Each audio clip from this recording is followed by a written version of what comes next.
This is your favorite show, The Biggest Conversation. It's the History Makers. It's back, bigger, better. And of course, we bring you top artists across the continent and beyond African borders. And today, we are going all the way to Europe to meet one of Kenya's foremost Afro house artists, Idd Aziz. I'm your host, CEO Charles Otieno. Karibu. Idd Aziz. Yeah. How are you doing, my brother? I'm good, my brother. Welcome to Nairobi. Thank you. The weather must be very different from Norway.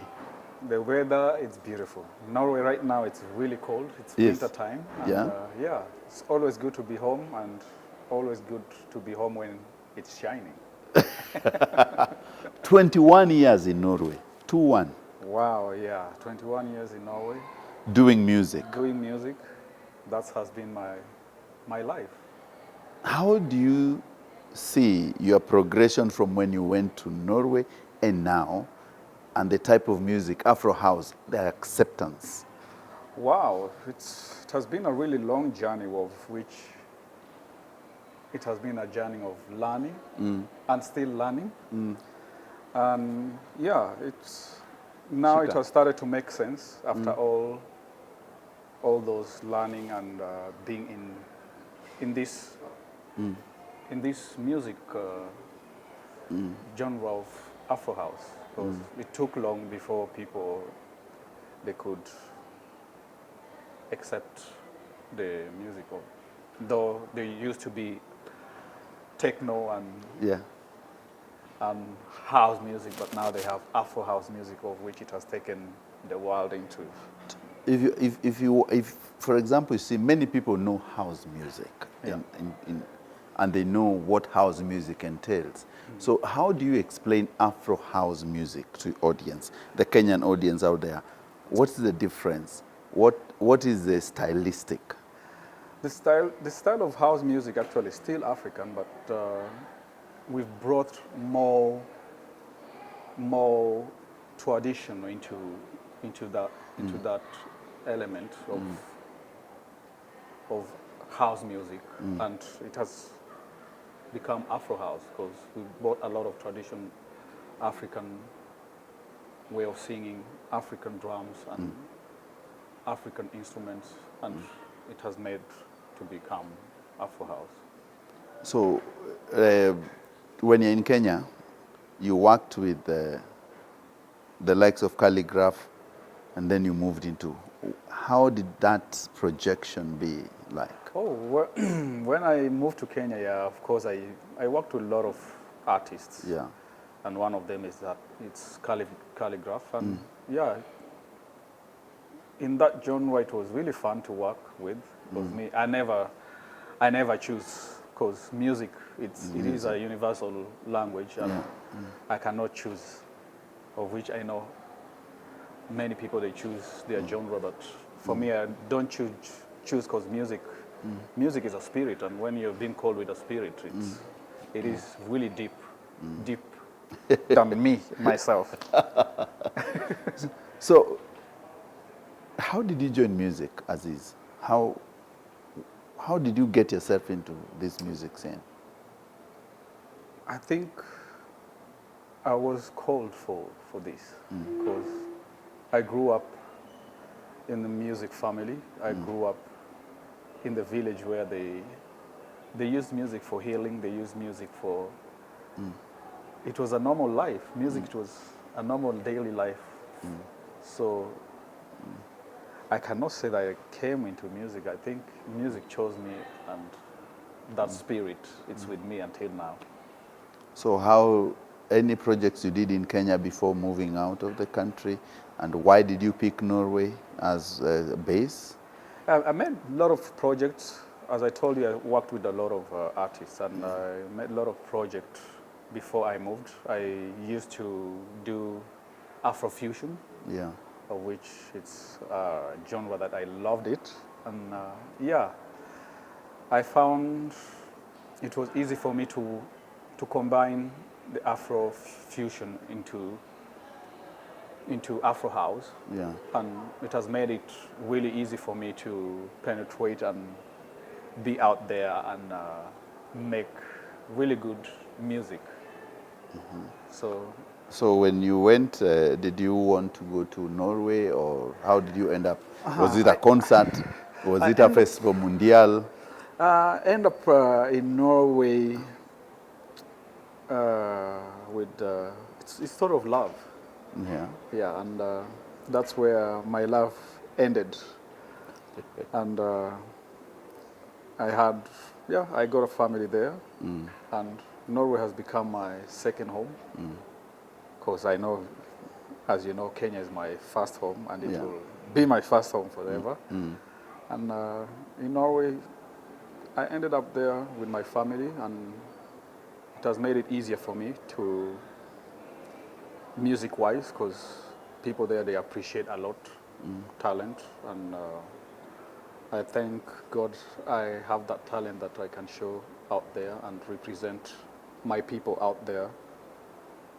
Norway has always been one of the Kenyan singer STL actually broke out in Norway Yeah. and did very well. They are more receptive to African music, our Yeah, that's Afro true. house. So, have you done many festivals out there in Norway? In Norway, actually, Afro House it's not that big in Norway. Afro Yeah. House is big in other countries, Yeah. in other part of Europe. But Norway, it's almost like Kenya. They are really laid back people, and for them to accept or to get into a new style of music, it takes long. Just like back here at home, and yeah, it hasn't in Norway it hasn't become a big genre yet, but in the other part of of the world it has become actually even a mainstream, because now everywhere you go they play Afro house or they play house music, so it is a big genre out there in the world. And I cannot say Norway has made really big part of my music journey. Norway has just been my home, and I work from home and distribute it into Another many country. homes.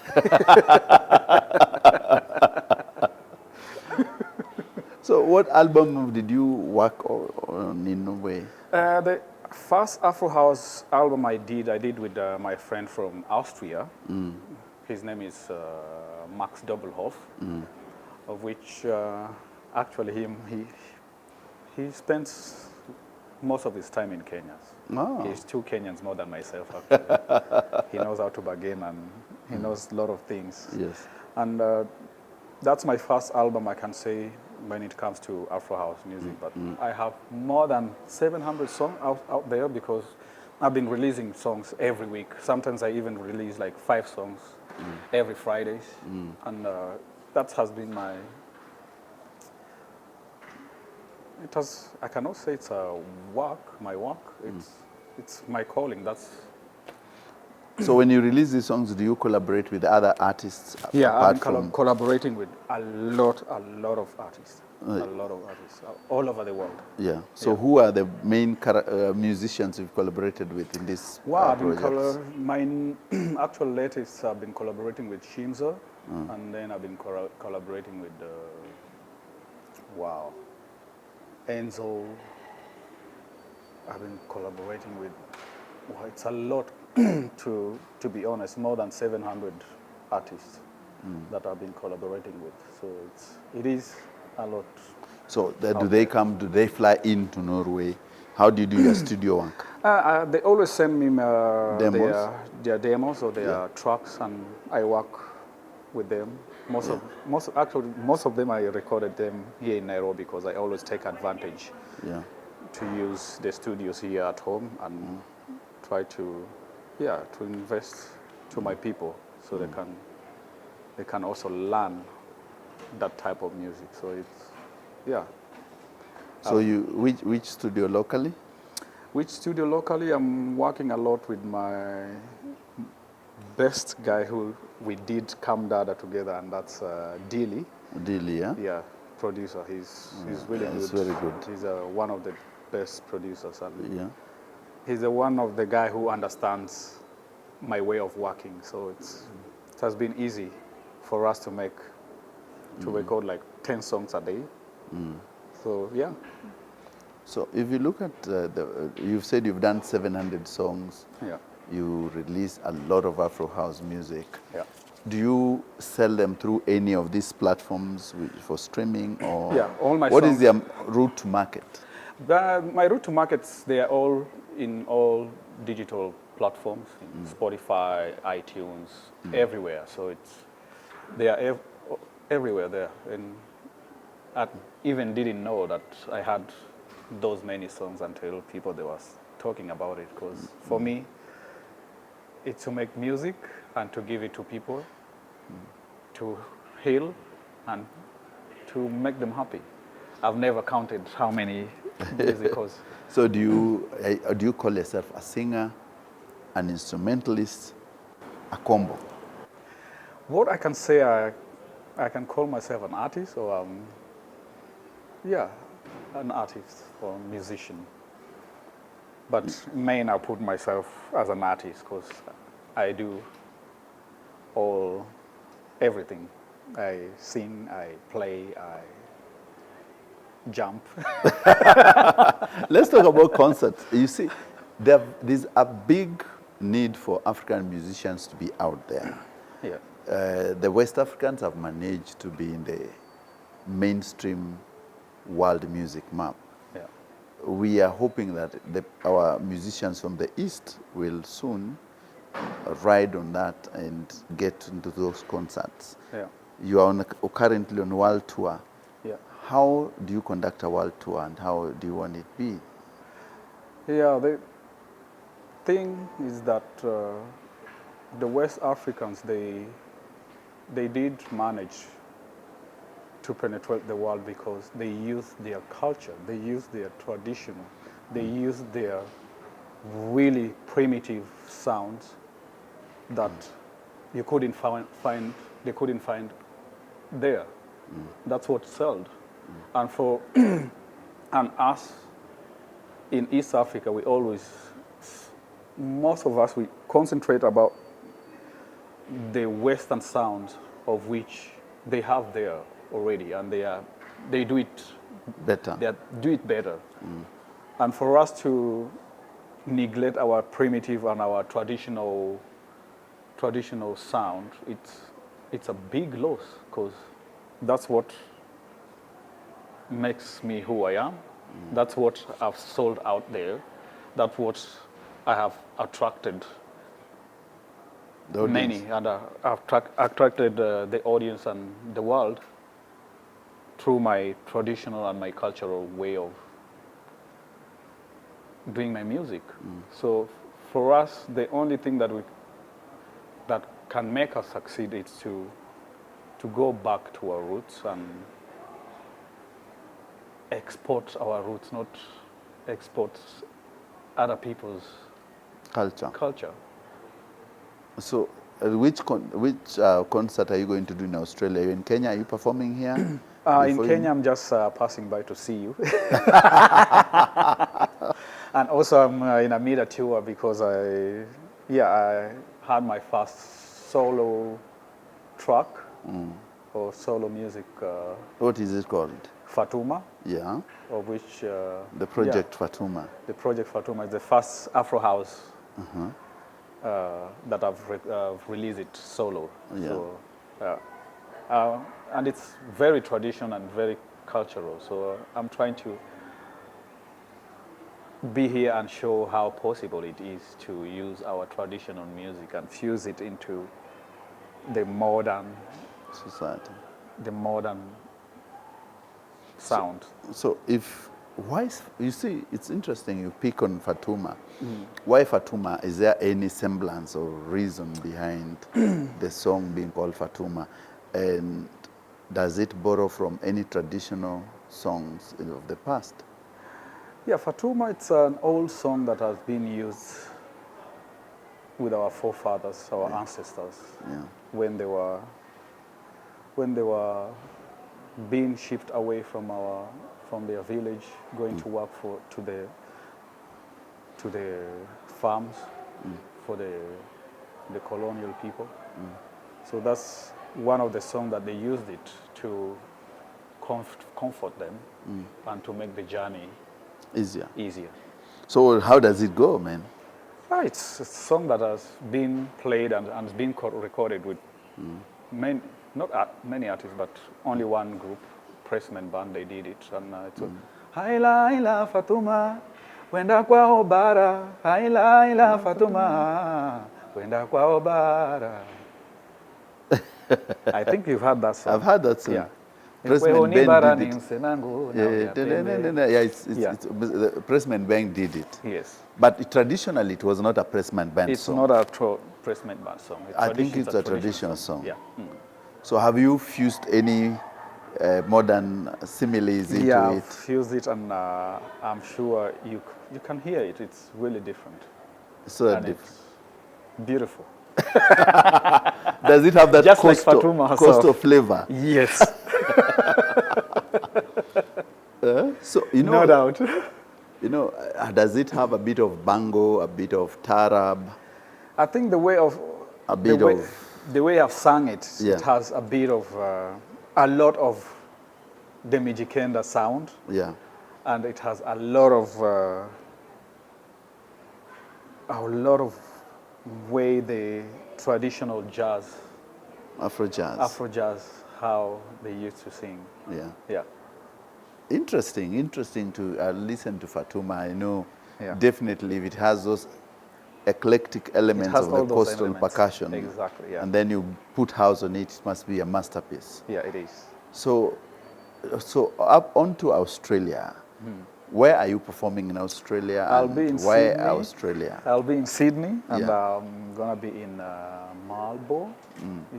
Yeah, I'm going to 3 different cities. Yeah. Yeah. Melbourne, Sydney, and another one. I'm not good with names. Yeah, that I can tell you. So what do you expect the audience there? What do they expect also from you? Well, I really expect the audience to, of course, to be happy, because the music, the Afro house, it's big out there, and I'm expecting a lot of people, and I'm expecting, to do what I do always. Are you going to be backed up? Are you going to have a band? No, I'm going to do a live DJ. Live DJ. A backup. Yeah, I'm going to do myself DJing and singing at the same time. And also some percussion on the side. There is no coastal artist who does not do percussion. Yes. Is there any who doesn't do tumbas? No one. Everyone does it. It has to do tumbas, eh? Yeah. That's our roots, you see. Everyone has to. You must have tumbas in it. Yes. Yeah.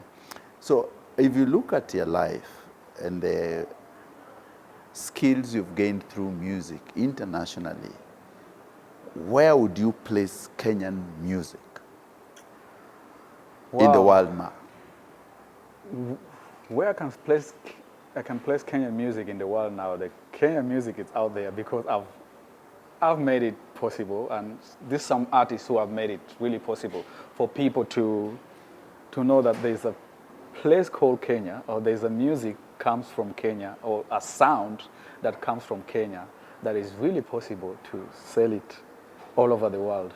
Like you know, Sophia Nzao, she has done some. Sophia Nzao is fantastic. It's Afro house. There's a lot of artists who have done really well out there, and they've used their traditional elements, and which is very possible to do it, and that's what sells out there.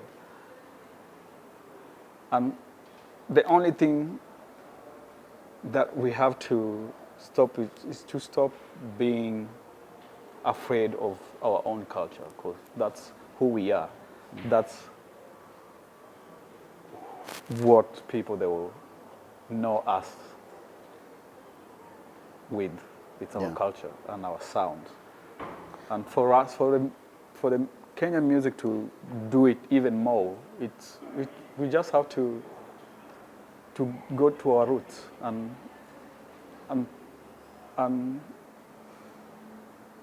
stop using all this I understand. playing all this Muzungu music. Mzungu music. It And is. I It's think, not our culture. yes, I understand, because Ayub Ogada did very well Yes. with Kotbiro in Europe, Yeah, all over the world actually. all over the world. Ayub Ogada, fantastic. Yeah, May his soul rest in peace. kabisa. Of course, Kelly Brown, fantastic in Germany in the Yes. 70s, 80s. Yeah. Was the biggest artist at one time in Germany, Kenyan, and he was world Yes. recognized. Recent Kajabali Africa has done very well Yes. in the Americas, of course, Justo and Jose Kashikoe, the brothers. If you come closer, recently you've seen people like Sophia Nzao actually managing STL, and you doing very good job. And Nina Ogot as well. Nino got Yeah, so Winyo. Winyo, fantastic with his benga. That's what sells out there, because all those people who came before us, they made it because they use our Traditional, yes. Yeah. So for us to go out there and sell other people's tradition, it doesn't make sense. They won't buy it. They wouldn't. They want to buy you. I also They don't want wouldn't to buy buy it. someone else. They want to buy you. So how do you pass this knowledge to other musicians or people who would like to break into that international market? Me, I'm here and I'm always very open to help with advice, to help with the knowledge of of our tradition, because we have huge tradition, since we have like 42 languages here, and all those languages have unique sound, unique, authentic sound out there that we can use it and export it out there and make it big. But if we are neglecting, then we'll just be there. We won't. We'll just be there. Tutakuwa huko tu mtaani. The music will finish around there. It won't go out. It won't go international. Yeah. Even if we use TikTok and all those places, it will just go somewhere there. It won't go all over the world. So you said you are in Norway. You went to Norway 21 years ago. Yeah. Do you do only music or you do other things? I do only music. Music has been my life. Music has Bread been and butter? Yes. So how is the family doing then? My family, they're doing very well. Yeah? Yeah, they're. So they speak Nordic? Oh yes, they do know Norwegian, English, and kidogo Kiswahili. At least they can wanaweza omba maji. Yeah, and yeah. You've taught them a bit of it. Yeah.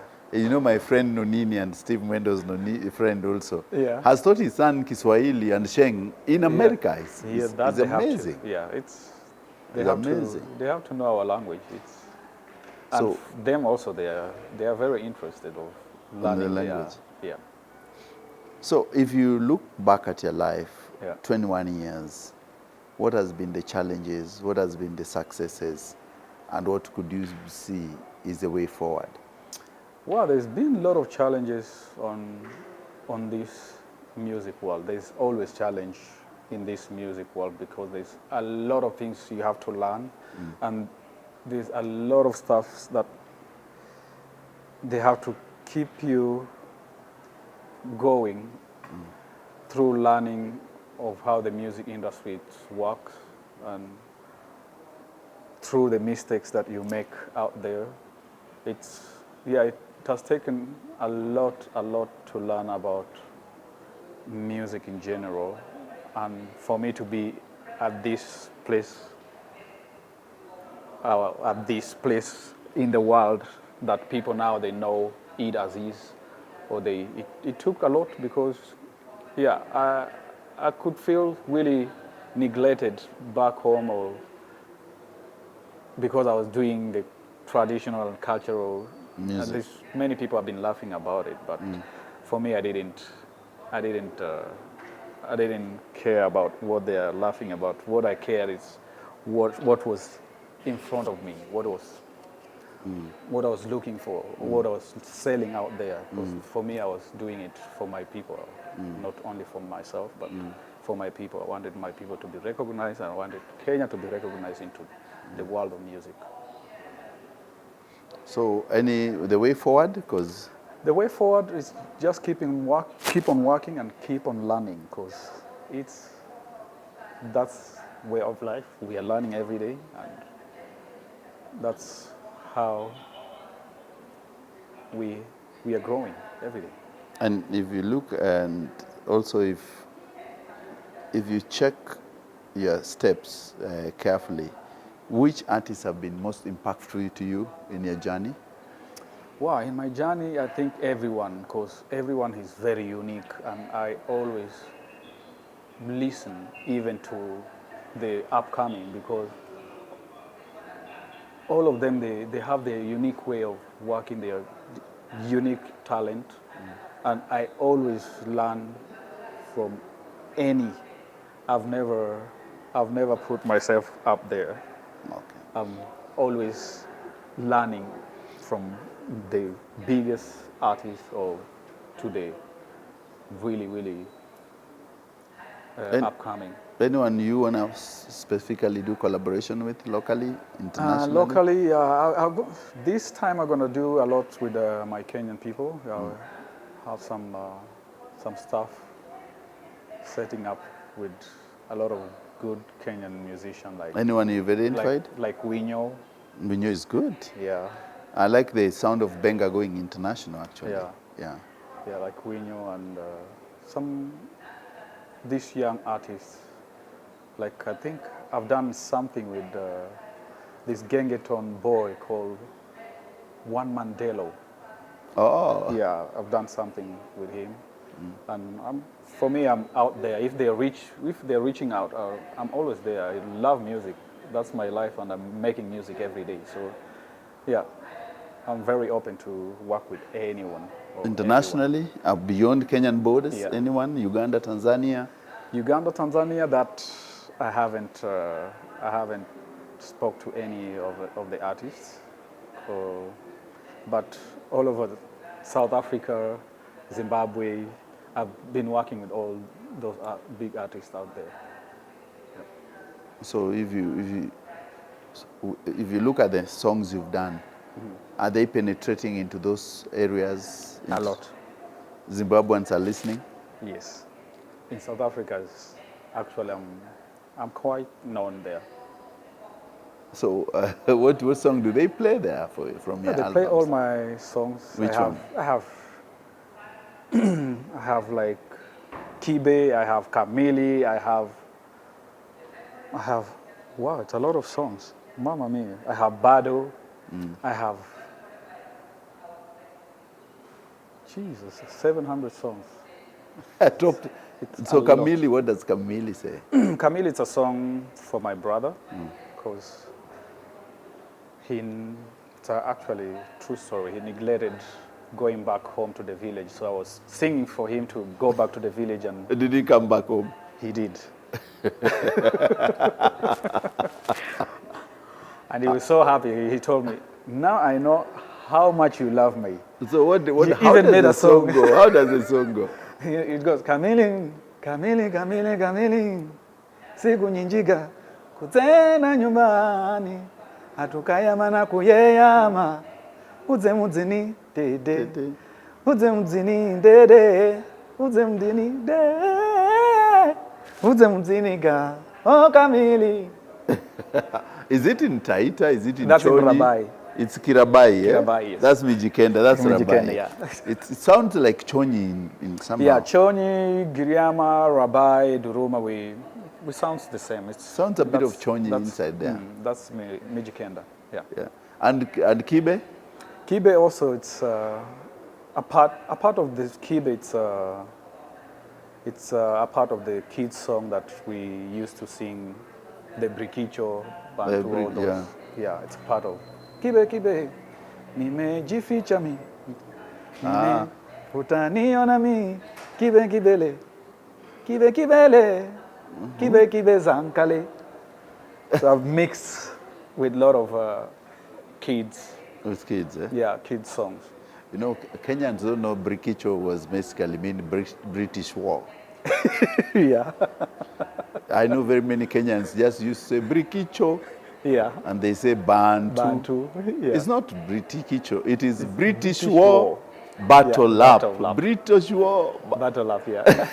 But since the schools we went to, we just say Brikicho, Bantu. Of course, we had to invent it. We had Kiswahili, so we had to do it in Kiswahili. So that's Yeah, so it's Brikicho, Bantu. But it's actually British War, Battle Lap. I know very many Kenyans don't even know what they used to sing. Yeah. Let me just, it's sad that we are spoiling their childhood, that it's actually they said it now. But it's good for them to know. To know they are. Yes. Yeah, there's nothing like Brikicho. Yeah. It's just British War. Yes. So anyway, I think Aziz, you've really captured very many and you're doing well internationally.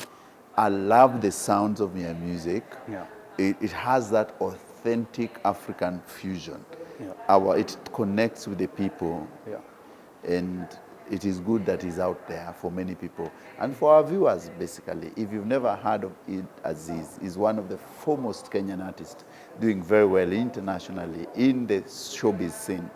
You better pick up his albums, you better pick up his songs. They're in all your channels. They're all in your streaming units. You can just find them there. So as we come to a conclusion, Idd,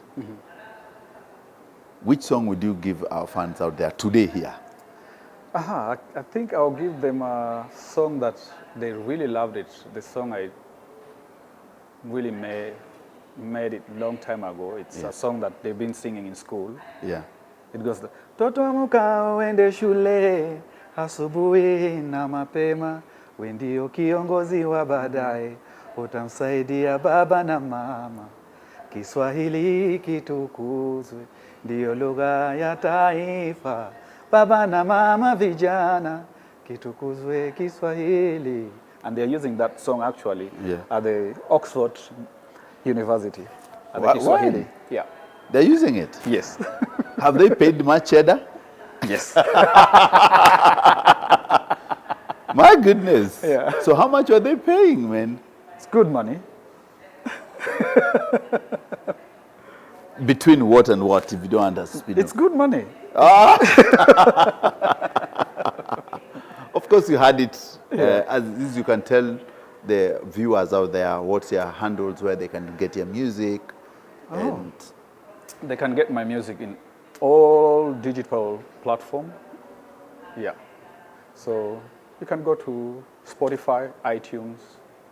I think we have even Mudundo. Yeah, something Mudundo, like yes. that. Yeah. I hope they have it here, or the distributors, they're working together with Mudundo. But all digital platform, and yeah, you can just find Idd Aziz on all platforms. And your social media?